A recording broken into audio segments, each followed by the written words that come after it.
Praise the lord. ఈరోజు దేవుని వాగ్దానము, నేను మీ పక్షముననున్నాను, నేను మీ తట్టు తిరుగగా మీరు దున్నబడి విత్తబడుదురు. యెహెజ్కేలు గ్రంథము 36వ అధ్యాయము 9వ వచనము. సహోదరి సహోదరులారా, యెహోవా సియోనులో నుండి గర్జించుచున్నాడు, యెరూషలేములో నుండి తన స్వరము వినబడజేయుచున్నాడు. భూమి ఆకాశములు వణుకుచున్నవి, అయితే యెహోవా తన జనులకు ఆశ్రయమగును, ఇజ్రాయేలీయులకు దుర్గముగా ఉండును. భక్తుడు ఈ విధంగా అంటున్నాడు, యెహోవా మా దేవా, నీవు వారికి ఉత్తరమిచ్చితివి. వారి క్రియలను బట్టి ప్రతీకారము చేయిచూనే వారి విషయములో నీవు పాపము పరిహరించు దేవుడవైతివి. మన దేవుడైన యెహోవా పరిశుద్ధుడు. మన దేవుడైన యెహోవాను ఘనపరచుడి, ఆయన పరిశుద్ధ పర్వతము ఎదుట సాగిలపడుడి అని. ప్రియులారా, ఇజ్రాయేలు ఇట్లనును, నా యవ్వన కాలము మొదలుకొని పగవారు నాకు అధిక బాధలు కలుగజేయిచూ వచ్చిరి. నా యవ్వన కాలము మొదలుకొని నాకు అధిక బాధలు కలుగజేయిచూ వచ్చిరి. అయినను వారు నన్ను జయింపలేకపోయిరి. దున్నువారు నా వీపు మీద దున్నిరి, వారు చాలను పొడుగుగా చేసిరి. యెహోవా న్యాయవంతుడు, భక్తిహీనులు కట్టిన త్రాళ్ళు ఆయన తెంపియున్నాడు అని. ప్రియులారా, సైన్యములకు అధిపతియగు యెహోవా సెలవిచ్చినదేమనగా, సైన్యములకు అధిపతియగు యెహోవా మందిరమును కట్టుటకై దాని పునాది వేసిన దినమున ప్రవక్తల నోట పలుకబడిన మాటలు ఈ కాలమున వినువారలారా, ధైర్యము తెచ్చుకొనుడి. ఆ దినములకు ముందు మనుష్యులకు కూలి దొరకకయుండెను, పశువుల పనికి బాడిగ దొరకకపోయెను, తన పని మీద పోవువానికి శత్రుభయము చేత నెమ్మది లేకపోయెను. ఏలే అనగా ఒకరి మీదికొకరిని నేను రేపుచుంటిని. అయితే పూర్వ దినములలో నేను ఈ జనులలో శేషించిన వారికి విరోధినైనట్టు ఇప్పుడు విరోధిగా ఉండను. సమాధాన సూచకమైన ద్రాక్ష చెట్లు ఫలమిచ్చును, భూమి పండును, ఆకాశము నుండి మంచు కురియును. ఈ జనులలో శేషించిన వారికి వీటినన్నిటినీ నేను స్వాస్థ్యముగా ఇత్తును. ఇదే సైన్యములకు అధిపతియగు యెహోవా వాక్కు అని. ప్రియులారా, సమస్త మనుష్యులకు రక్షణకరమైన దేవుని కృప ప్రత్యక్షమై మనము భక్తిహీనతను, ఇహలోక సంబంధమైన దురాశలను విసర్జించి శుభప్రదమైన నిరీక్షణ నిమిత్తము అనగా మహాదేవుడును మన రక్షకుడునైన యేసుక్రీస్తు మహిమ యొక్క ప్రత్యక్షత కొరకు ఎదురు చూచుచు ఈ లోకంలో స్వస్థ బుద్ధితోనూ నీతితోనూ భక్తితోనూ బ్రతుకుచుండవలనని మనకు బోధించుచున్నది.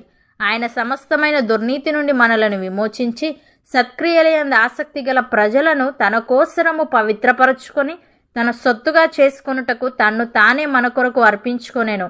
అపోస్తలుడైన పౌలు రోమీలకు వ్రాస్తూ ఈ విధంగా అంటున్నాడు, సహోదరులారా, పరిశుద్ధమును దేవునికి అనుకూలమునైన సజీవ యాగముగా మీ శరీరములను ఆయనకు సమర్పించుకొనుడని దేవుని వాత్సల్యమును బట్టి మిమ్మును బతిమాలుకొనుచున్నాను.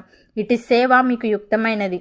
మీరు ఈ లోక మర్యాదను అనుసరింపక ఉత్తమమును అనుకూలమును సంపూర్ణమునయ్యున్న దేవుని చిత్తమేదో పరీక్షించి తెలుసుకొనున్నట్లు మీ మనస్సు మారి నూతన మగుట వలన రూపాంతరము పొందుడి. తన్ను తాను ఎంచుకొనదగిన దానికంటే ఎక్కువగా ఎంచుకొనక, దేవుడు ఒక్కొక్కనికి విభజించి ఇచ్చిన విశ్వాస పరిమాణ ప్రకారము తాను స్వస్థబుద్ధి గలవాడగుటకై తగిన రీతిగా తన్ను ఎంచుకొనవలనని నాకు అనుగ్రహింపబడిన కృపను బట్టి మీలోనున్న ప్రతి వానితోనూ చెప్పుచున్నాను అని. సహోదరి సహోదరులారా, దేవుని ప్రేమించు వారికి అనగా ఆయన సంకల్పము చొప్పున పిలువబడిన వారికి మేలు కలుగుటకై సమస్తమును సమకూడి జరుగుచున్నవని ఎరుగుదుము.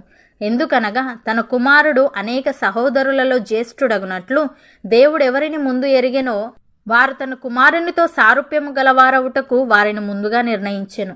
మరియు ఎవరిని ముందుగా నిర్ణయించెనో వారిని పిలిచెను, ఎవరిని పిలిచెనో వారిని నీతిమంతులుగా తీర్చెను, ఎవరిని నీతిమంతులుగా తీర్చెనో వారిని మహిమపరచెను. ఇట్లుండగా ఏమందుము? దేవుడు మన పక్షమున నుండగా మనకు విరోధి ఎవడు? తన సొంత కుమారుని అనుగ్రహించుటకు వెనుక తీయక మన అందరి కొరకు ఆయనను అప్పగించినవాడు ఆయనతో పాటు సమస్తమును మనకెందుకు అనుగ్రహింపడు? దేవుని చేత ఏర్పరచబడిన వారి మీద నేరము మోపువాడెవడు? నీతిమంతులుగా తీర్చువాడు దేవుడే. శిక్ష విధించువాడెవడు? చనిపోయిన క్రీస్తు యేసే. అంతేకాదు, మృతులలో నుండి లేచినవాడును దేవుని కుడి పార్శ్వమున ఉన్నవాడును మన కొరకు విజ్ఞాపనము కూడా చేయువాడును ఆయనే. అవును అన్నవారు నాతో పాటు ప్రార్థనలో ఏకీభవించండి.